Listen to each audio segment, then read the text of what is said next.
Hello and welcome to an episode of Meet the Music. I am Tom Corley, your host.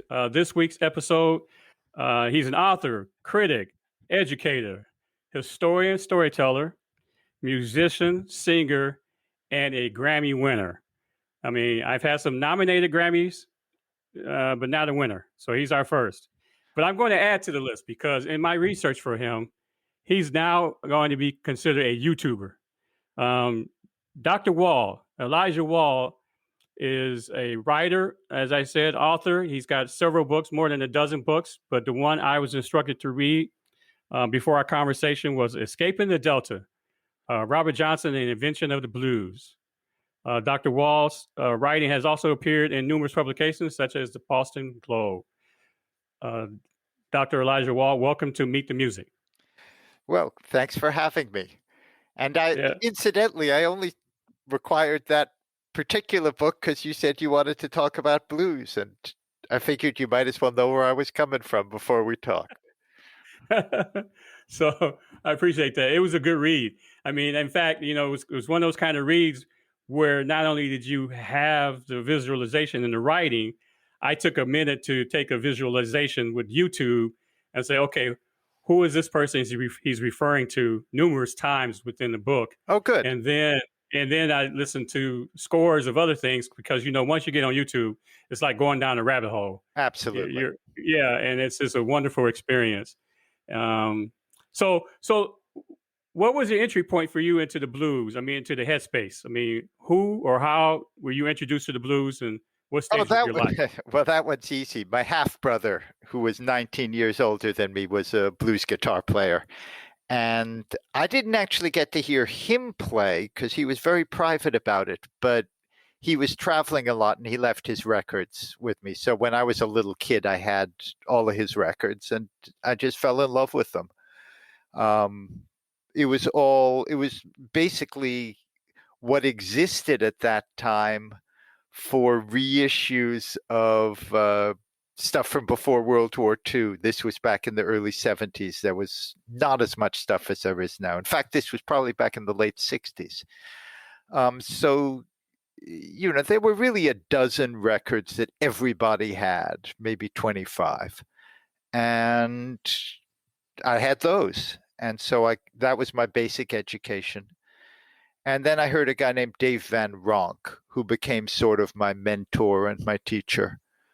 And, we're still talking back in the 70s. And so there's been 45 plus years since then and a lot of influences. So were you the only one in your circle, high school and college? Was it the blues guy? Absolutely. Yeah. I mean, I didn't do college, but I was the only one in my high school. Who I think had ever heard of any of the people I cared about. I mean, by the time I went to high school, pretty much all of the musicians I was deeply into, the old acoustic blues guys, were dead. So there was really, the kids I was in high school with, they weren't listening to music by dead guys, and I was. Right. So,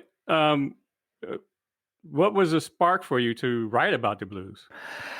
Well, I became a writer. I mean, it's a little bit roundabout. I was trying to make a living as a musician, and it was not easy. I could make a living in Europe, but in the States, I could never make a real living as a musician. And I, just by pure luck, ran into somebody who asked if I could write a couple of record reviews for the Boston Globe. And the editors liked my record reviews. And after a while, I was doing concert reviews, and then I was doing interviews. And pretty soon, the writing was paying a lot more than the playing was paying. Which is not saying it was paying a lot, but it was paying a lot more than the playing. And then the Globe job disappeared because they wanted us to sign a contract that I refused to sign. And let me pause right there. Let me pause right there because on your website, I saw that you did some protesting in regards to, I guess, freelancing. Was that all a part of that? Yeah. What happened is, when the whole internet thing took off, newspapers suddenly realized that their libraries were worth money. And if they had simply wanted me to start, if they had simply started wanting to put the paper online and wanted me to sign a contract saying they could do that, that would have been fine. But what they were asking, this is now getting into the minutia of freelance writing.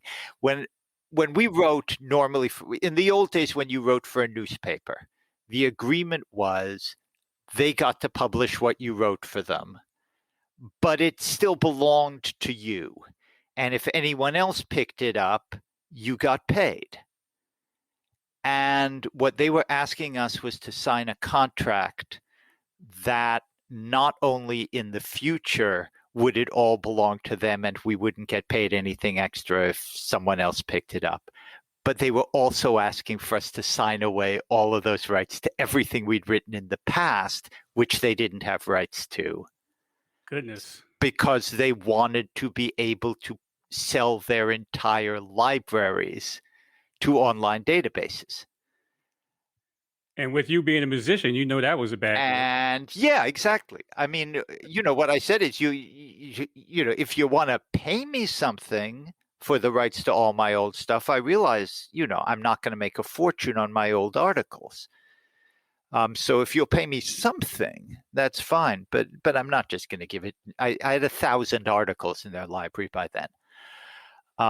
So what ended up happening was, first of all, I walked.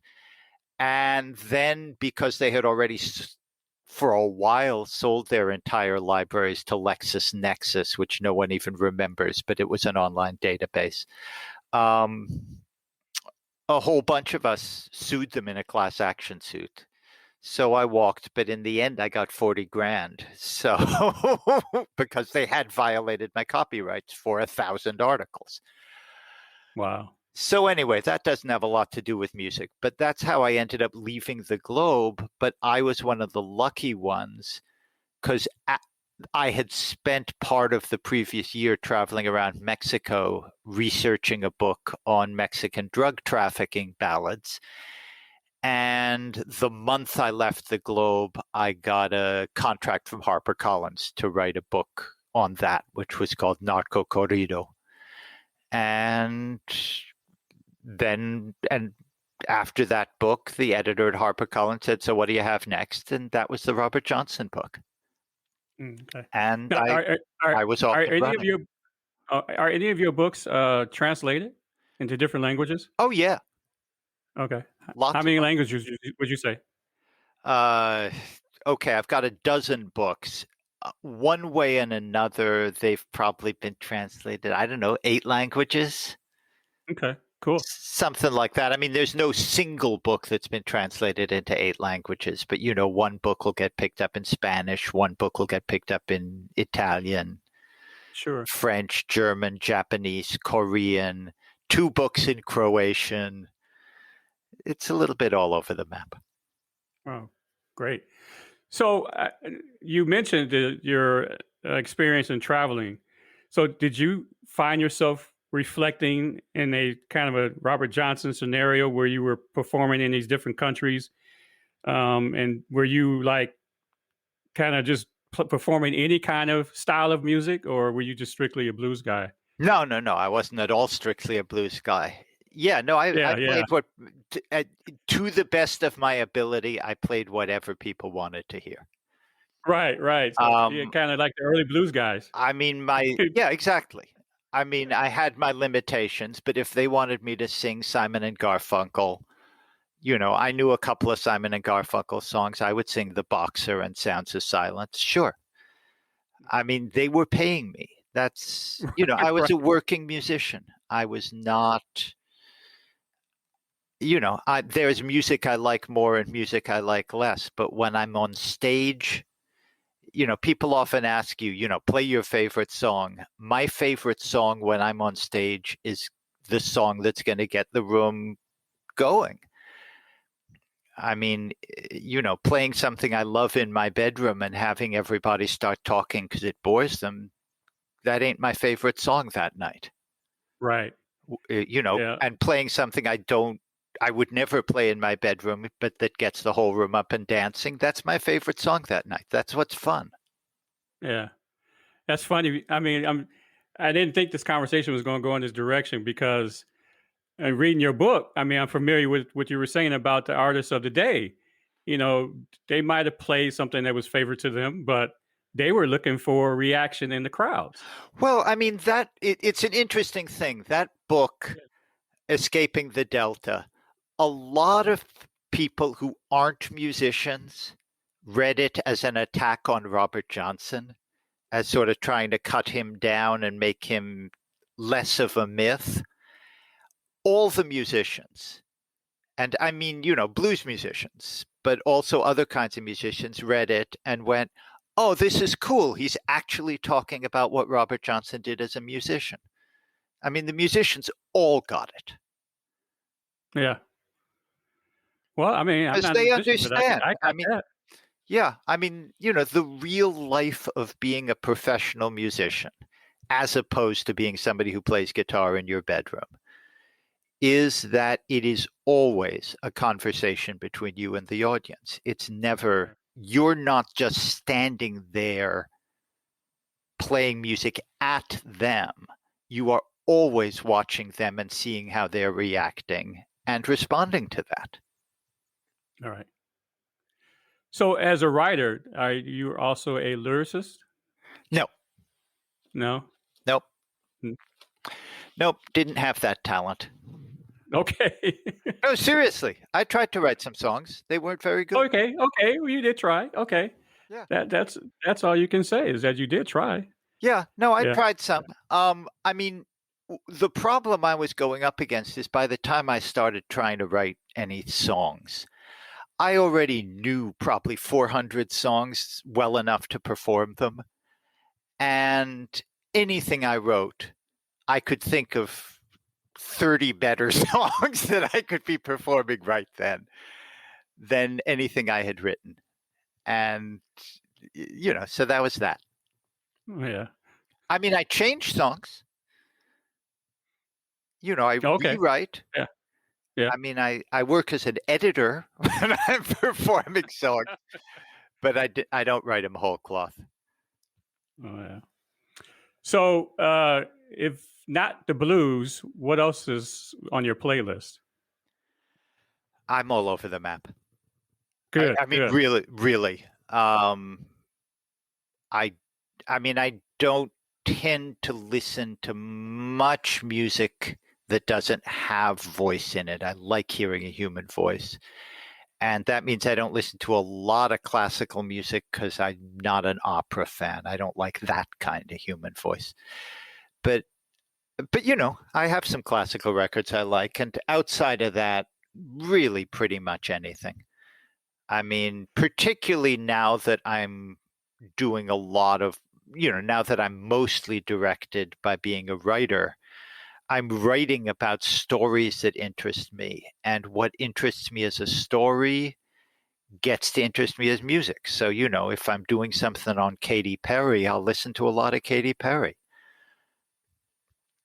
Okay. So when you well, let me back up for a second. When I was watching those videos on YouTube, I saw you just playing the guitar, and then one got fed to me that had you playing the harmonica. Yeah. And I was like, okay. So one of the things I didn't see was kind of a side guitar experience. Are you experienced at doing that? Or, I mean, again, I'm not a musician, so I'm coming from this from Yeah. ignorant. You mean like working with somebody else? Is that what you mean? No. When you have this guitar on your lap and you're using the metal piece to slide them down the scale kind of thing. Oh, slide guitar.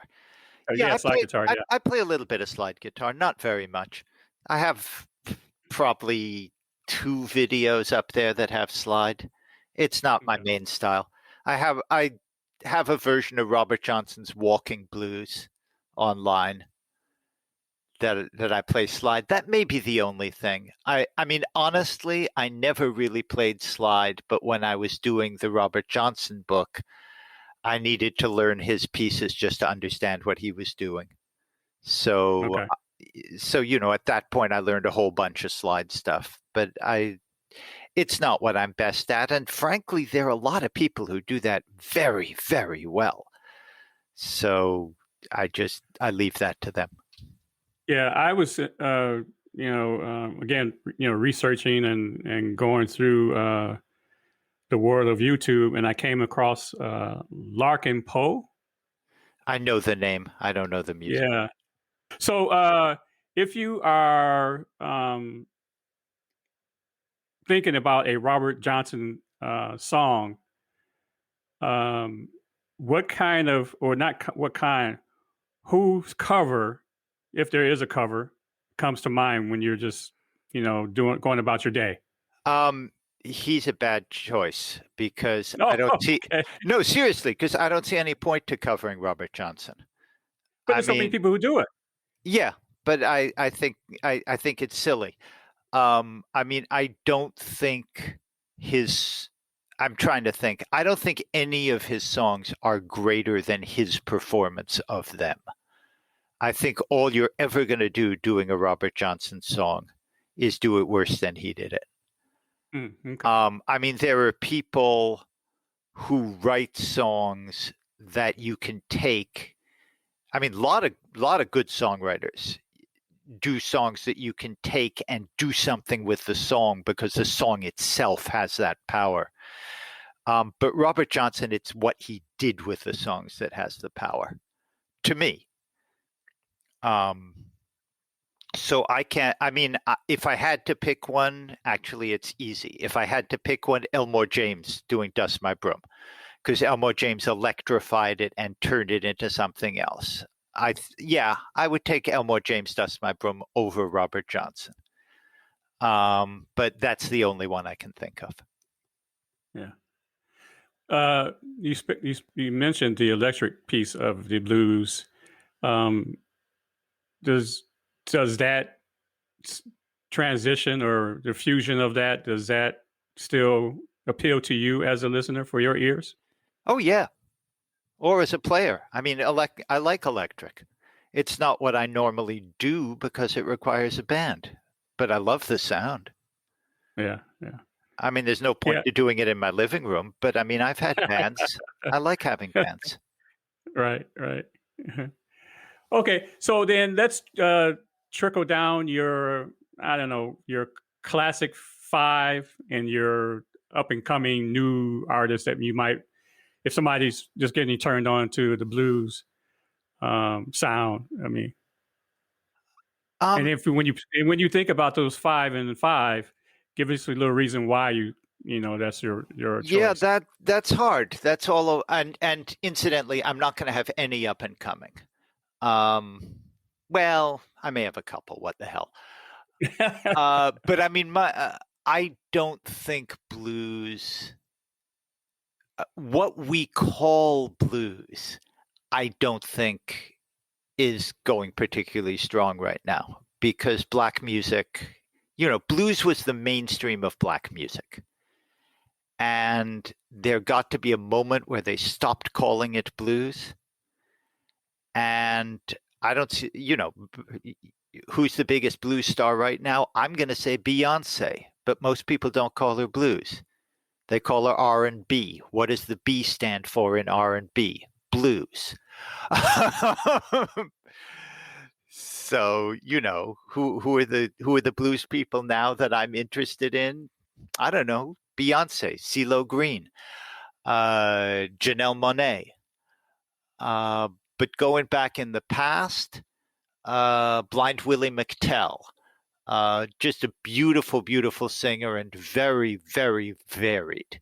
A lot of the early guys, at least what we've got on records, they end up doing the same thing over and over and over.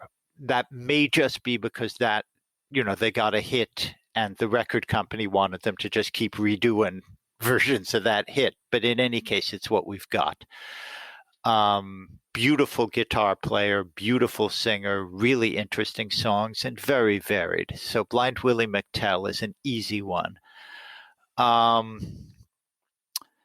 Washington, I just jumped 10, 15 years, because Willie McTell is the 20s and 30s, and Dinah Washington is the 40s, 50s into the 60s. But she really defined a modern blues sound. She took the old sound of Bessie Smith and sort of the modern jazzy sound of Billie Holiday and put those together, and then put that together with what was happening musically, which was stuff was getting more electric and a heavier beat. And just, again, fantastically varied. Just brilliant, brilliant singer. I mean, right now I've just been listening to a bunch of Ma Rainey, who is sort of the oldest that got on record of the women blues singers, because I just saw there was a really great TV production of August Wilson's play Ma Rainey's Black Bottom, which is not really about her, but it has a couple of her songs, and it's about a character who's sort of inspired by her. And I thought it was I a enjoyed terrific show. Yeah. So I went back, that got me sitting and listening to a bunch of Ma Rainey, and that gets me into listening to Bessie Smith and Ida Cox and Clara Smith. I mean, there were a bunch of just terrific singers who came up in the 20s. Who else? Blues singers. Let's say Aretha Franklin. Most people don't think of her that way, but she did a bunch of blues, and after Dinah Washington, I think she really defined what happened next. Of the Chicago people, obviously Muddy Waters. I just picked up an album of early Buddy Guy, who was just amazing. Later Buddy Guy, he's always good, but the first couple of albums were just astounding.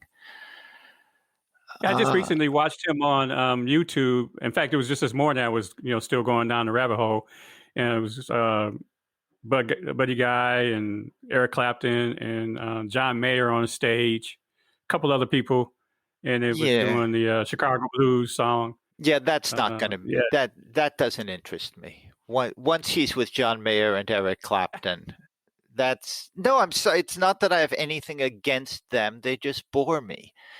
And Buddy Guy bores me when he's playing that kind of stuff. I mean, Buddy Guy, when he started out, was sort of the link between blues and James Brown.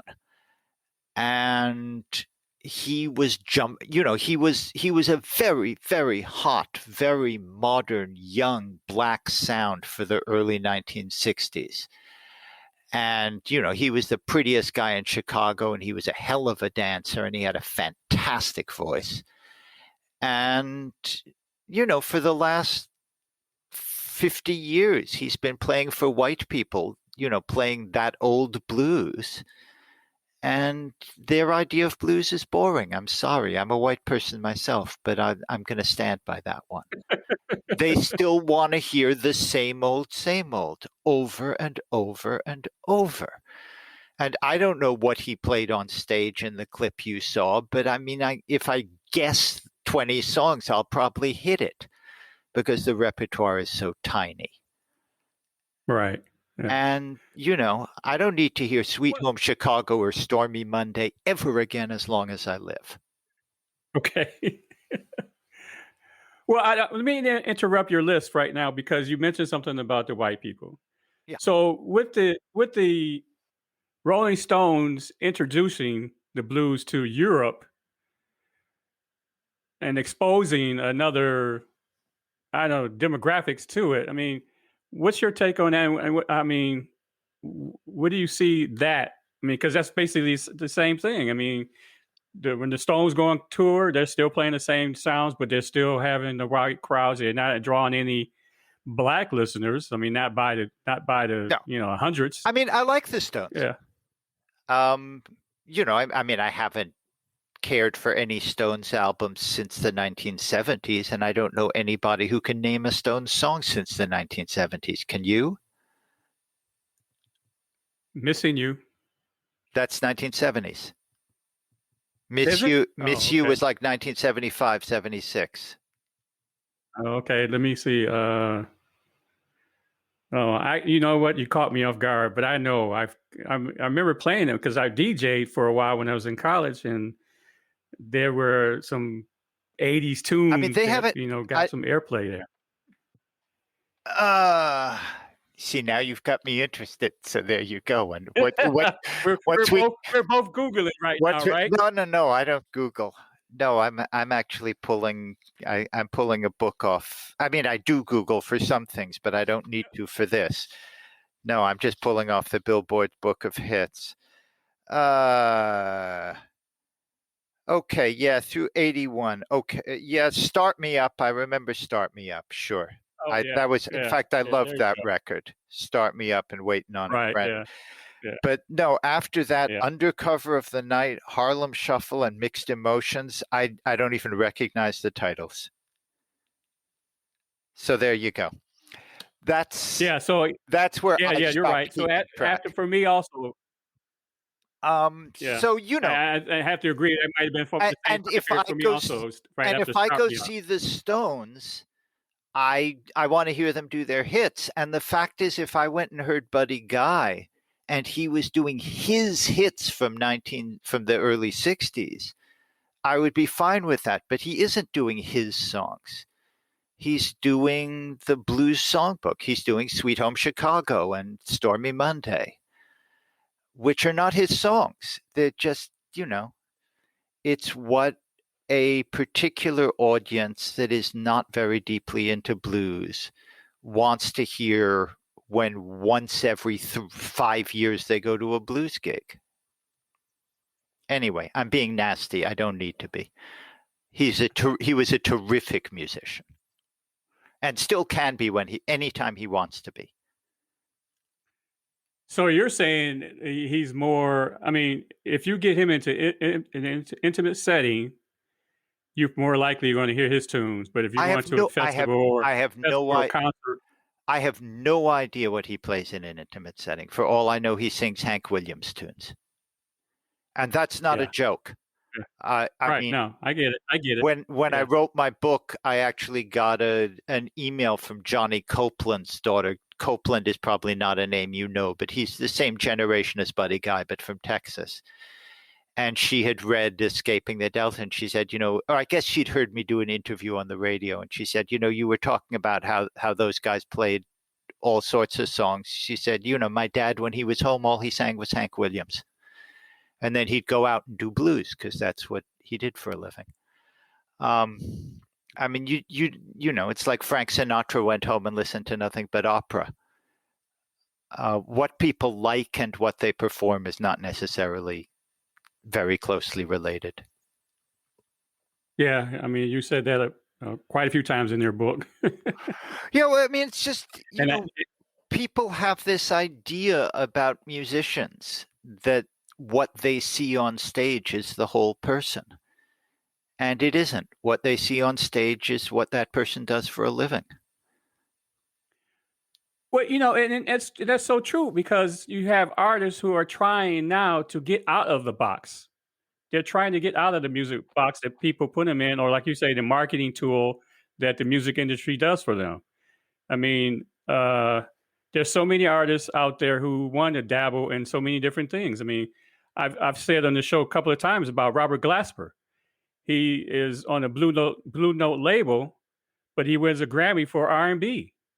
I mean, as a jazz musician. So, I mean, these artists today don't want to be confined. They want to express themselves musically with different styles of music. And like you say, everybody wants to put them in, keep them in the box. That's always been true, and it's partly about expressing themselves and partly about buying a house. I mean, if you can move from jazz to R&B, true. The move from jazz, the number of jazz artists who've tried to move into R&B is a hell of a lot bigger than the number of R&B artists who've tried to move to jazz because there's a hell of a lot more money in R&B. Which is not saying the R&B artists don't go home and listen to jazz. That's a different story. Yeah. Right.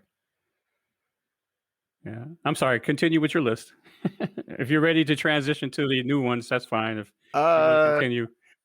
I'll mention a couple of new people. Jerron Paxton, He doesn't have any recordings out. Yeah, he does, but I think I don't know actually. I think he has something, but he's mostly someone you would find on the internet. Jeron, Jerron, Paxton, Paxton. He can play anything. I mean, he plays blues, but he can play anything. Young black guy from LA. I first met him when he was 18, and he already could play anything. Okay. And a really fun entertainer if you can ever see him live. Terrific performer. All acoustic, all old type stuff, but it doesn't feel old when he does it. Yeah, I don't know. Nothing that really jumps out at me. Okay, well, that's fine. Very currently. I mean, the problem is normally if you were asking me this, I'd be thinking about who I've seen this year, but I haven't been able to see anybody this year. Yeah, isn't that crazy? I am biting at the bit to get out and see live performances. Yeah. No, I mean, that's how I like to relate to music. So it's hard to answer right now what I like currently, because what I don't like currently is I can't go see anybody. Do you have any experiences with a blues type festival that you would suggest for people to go check out? Like I say, man, right now, who the hell knows what's going to come back when this craziness is over? Well, yeah, it's odd. I read in the paper that we have a possibility of losing a whole profession because of this pandemic. I mean, concert halls are closing. Musicians have to find something to do to earn their keep. The unfortunate fact is, we've been losing the profession for quite a while now. I mean, I teach college students. I'm not right now because I won't do it online, but when I can do it in a room with them, I teach college students, and I do classes on music, blues, world music, American pop music, whatever. And I ask students now when they come in, how many people have ever been to a live show? And by now it's, maybe half the room, maybe less. I mean, that's simply, as a profession, has been disappearing. I mean, how many people, when's the last time you went to a wedding that had a band rather than a DJ? I mean, it's not gone, but it'll always be, there'll always be some professional musicians, but it's a hard gig now. Yeah. And that's, honestly, that hasn't changed all that much this year. I mean, the people I know people who are having really bad years. I know people who are having okay years because they've moved online and the money isn't quite as good, but they're not spending what they needed to spend before to tour, and it balances out. Right. So, I mean, the world of Spotify makes music a background thing. I think the records made music a background thing. Well, when you had actual vinyl, you had what you got your Grammy for. You had liner notes, and for myself, growing up, that was a thing. I mean, yeah, but you're a music nerd. Yeah, most people are not, and for most people, records and radio and all of that, most people are used to talking over music and having it in the background, not to sitting quietly and listening to it. Yeah, you're right. And I mean, that's a reality that, I played in a lot of bars. I mean, most people are there to hang out with their friends. And honestly, what they want you to be is not an annoyance. I mean, that's not this is not how I like to think of myself, but a lot of the time, really what your job is to be, a pleasant noise in the background. But by and large, most people's relationship to music is as something that makes the space they're in nicer or more alive or more something. I mean, and Right. that's Right. fine. I mean, that's what music has always been. Sitting and listening to music is a very modern and strange idea. I mean, music was part of, it's true. I mean, music was part of church. Music was for dancing. Music was always for something bigger than just music. And that's fine with me. I just wish it was more of it live rather than recorded. Right. Yeah. Well, that's kind of, I don't know. It's probably an ambitious endeavor on my part, but I kind of just wanted to get people the background for music, and I've got so many different styles and genres that I can go through to talk to people about, and hopefully, when people, if they, because right now I'm kind of broadcasting in like 14 different countries. So basically, if you meet somebody, instead of doing the small talk about the weather and all that kind of stuff, maybe engage them in a conversation about, what you're listening to, and broaden and expand their playlist. I guess it was kind of where, I'm thinking, but Yeah. Well, like I said, I'm mostly going to send people towards older stuff. I mean, there's a lot of terrific stuff online as well by now. I mean, I, Yemi Alade, Yemi Alade, Yemi Alade. She's the biggest female star in Nigeria. She has a video called Johnny and another called Ferrari. Is it blues? I don't care. It's really, really cool. I mean, she's just really cool. I really like her a lot. I